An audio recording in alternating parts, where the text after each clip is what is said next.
I was I had low expectations yesterday for the Epstein stuff. I think I made that abundantly clear. That keep my expectations low so that way the disappointment won't be high.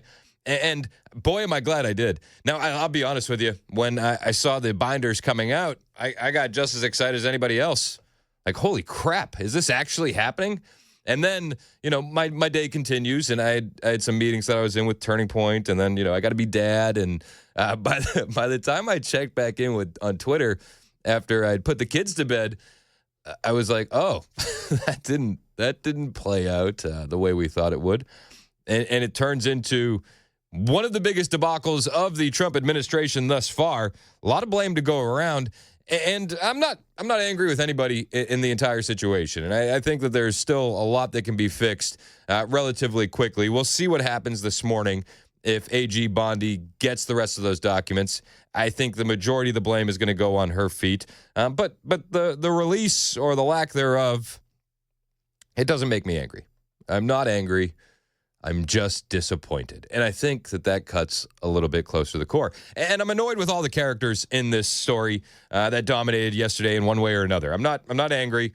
I wouldn't say I'm angry, but the main characters, the influencers, Pam Bondi, Trump, yes, I am annoyed with all three of them for certain reasons, and some more than others. I don't necessarily put the majority of the blame on the influencers, and there's reasons for that. Pam Bondi and Trump, I think, do deserve more of the blame. The influencers, this wasn't why they were invited to the White House. And I've had numerous conversations with people close to the White House meeting and people in the White House meeting.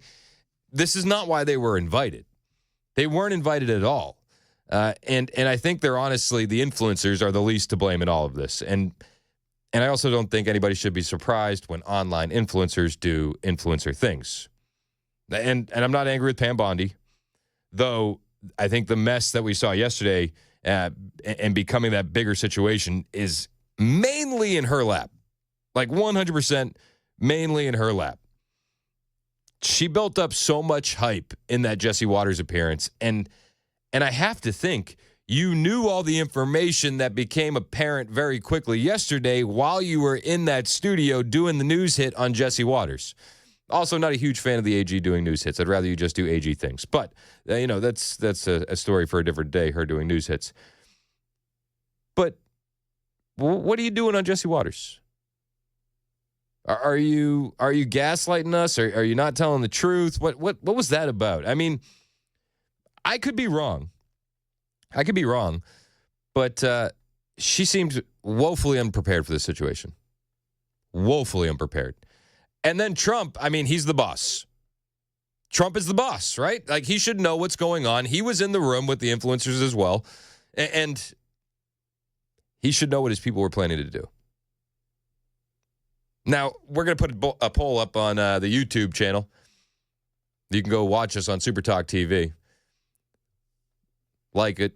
Hit subscribe. Do appreciate it. But the poll is, who deserves the blame for the Epstein binder debacle? Is it Trump? Is it the influencers? Is it Pam Bondi? Now, I'll be perfectly honest with you. My vote is for Pam Bondi. Second place is Trump. And then the influencers down way at the bottom. Like, I'm not even sure if I would put the influencers on the list. Who's to blame? But you had this influencer meeting at the White House, okay? They didn't go for the binder. They went for something else. They had a summit, so to speak, a 3-hour agenda, a long day planned by the White House. This is the first group of influencers that are doing these kinds of summits. This is not going to be the last group of influencers that are doing these kinds of summits. And I think that's important to make sure that is very, very apparent. This was the first. This is not the last. You're going to see more of these kinds of meetings. And I think it's good. I have no problem with these meetings. I don't.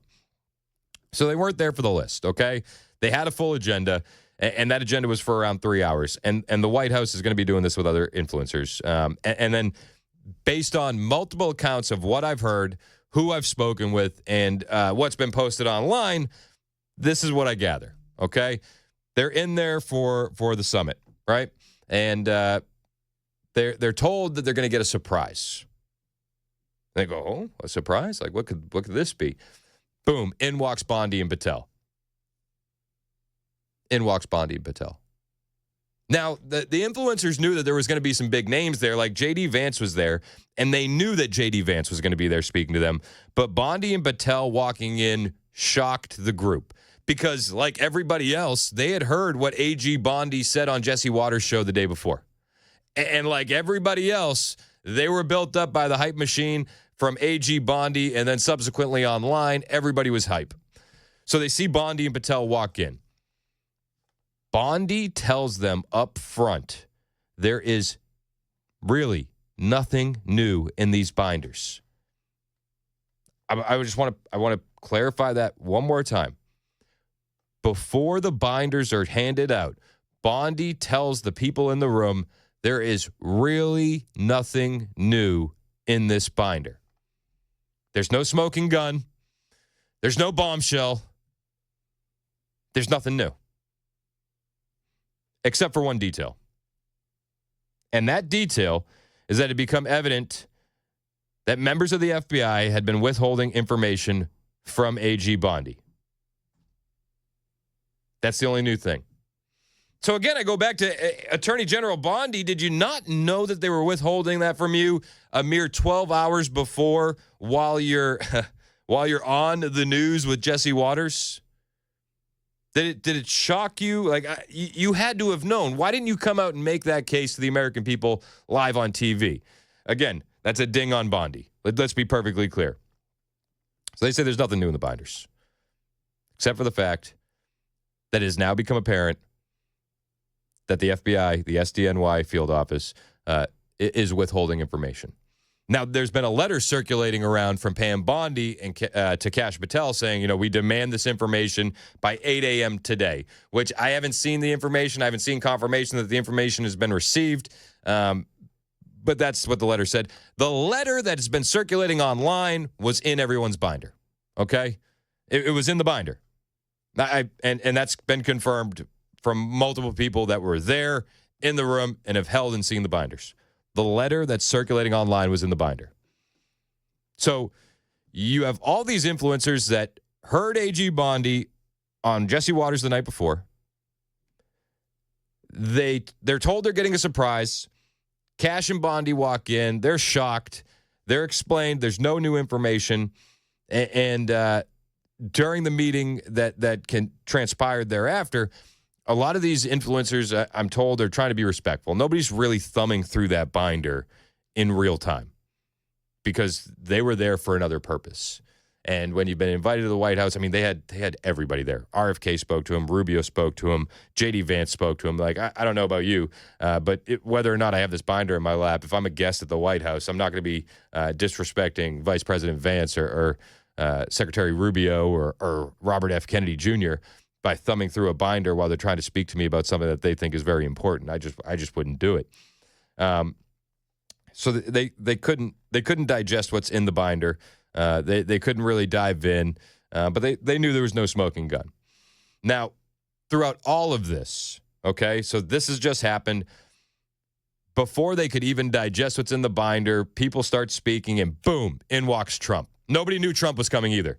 So now they're like, holy crap. And I know from a couple people in the room, there was a few of them that it was their first time meeting Trump, and they were like, wow, holy crap, like, this is dope. Then Trump gets them, they takes them to the Oval Office. It's like, whoa. I've heard from multiple influencers and accounts that some of them were just like deeply moved to even be in there. Just like, they said it's a moment, and it's hard to describe. But it's like you have all these people that have been, and I know quite a few of these individuals. Like, but you have all these people that have been fighting so hard to get Trump back in office, to expose truth, to combat the narrative of the left, and like you've essentially reached that mountaintop. Like, now you're in the Oval Office with the President of the United freaking States. Like, whoa, it's like a lot going on. It's a lot going on. In the Oval Office, ton of cabinet members. You got the CIA director, you got the FBI director, you have the AG, you got Rubio, you got Vance, you got RFK Jr. Rubio's talking about foreign policy. RFK is talking about $9 billion that's been saved by Doge at HHS. RFK, actually, this is something that's pretty cool. RFK told the influencers that he's going to be focusing on making baby formula healthier and bringing European baby formula into the United States, which I don't know if you pay attention to the baby formula stuff, but like that's a massive deal. He also talked about RFK to these influencers and journalists that were there. They're not just influencers, but he said, we have health guidelines that's 400 pages. We're gonna be simplifying that to 3 and focusing on whole foods. So it's like just trying to give you the full scope of the massive amounts of information that are being hurled at these people. They're just walking around like, floating. They're floating through the White House. Let's not mince words. They're just on cloud 9. And I don't blame them one bit. I would be as well. So they go through all this. They leave the Oval Office. They say, okay, we're going to go over to Vance's house, and then we're going to explain kind of the rollout that we're going to do for the Epstein information. Okay, cool. Got it. Everybody says, yep, let's go. As they're walking outside, boom, they walk right into the reporters there over on the West Wing. 30 to 40 reporters, I'm being told, cameras, etc. Now, the reporters are staged there because Keir Starmer is there, the UK Prime Minister, which there's a lot to get to from that yesterday as well, which I don't want to bury the lead, though. So the reporters are there for a completely different reason. There's a good chunk of influencers who see the camera, and influencers are going to influence, and they essentially ran to the cameras. Not a good look. Smiling for those pictures, not a good look. Now, hindsight is 2020.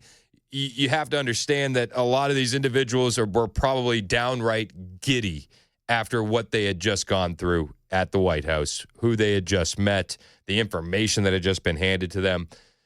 I think that explains a lot of the smiles. I don't think that it's a good explanation. You're holding binders with evidence from child sex crimes. Like it's not a good look. It's not a good look to be smiling. And I think anybody that was smiling in those pictures, they're fully aware of that. They're fully aware of the optics. Trash optics. Let's be perfectly clear. But they still hadn't even had time to dig into these binders. They still hadn't even had time to process everything that they had seen. And if I'm being perfectly honest with you, I'm not going to say that I wouldn't have been smiling too. Like I might have been perma-grinning from everything that had transpired. I don't necessarily think I would have ran to the cameras, but walking around with a huge grin on my face after what these guys had just been allowed to do at the White House, like, yeah, maybe, possibly. But they were asked not to post anything until after a press conference that was supposed to happen later in the afternoon. So what I'm told is that the original plan was that we're giving you this information. We're going to be making this public about 3 o'clock, 4 o'clock Eastern time via a press conference, and then it's all going to go online. Well, clearly that didn't happen. Clearly a mess ensued, and it was clean up on aisle 7 the rest of the day. Those plans were scrapped. Now, this is a fail. Let's not mince words. This is a fail of epic proportions. This is a fail for Trump. This is a fail for Bondi. This is quite the fail for some of these influencers. I say some, not all, but some. And mainly the ones that are getting dragged are the ones that are smiling in the pictures. But I will say this. It's a fail right now. It can be cleaned up. And I'm going to give them some grace because I hope that it'll be fixed, and I hope it will be fixed soon, like today. Now, again, maybe today is too quick. But I want information on the Epstein files in the next 7 days, or I want a new attorney general. Can we go on record and say that? Get the damn job done in the next 7 days, or get a new attorney general. We talk a lot about accountability in this administration, and what we're witnessing is the biggest fail so far.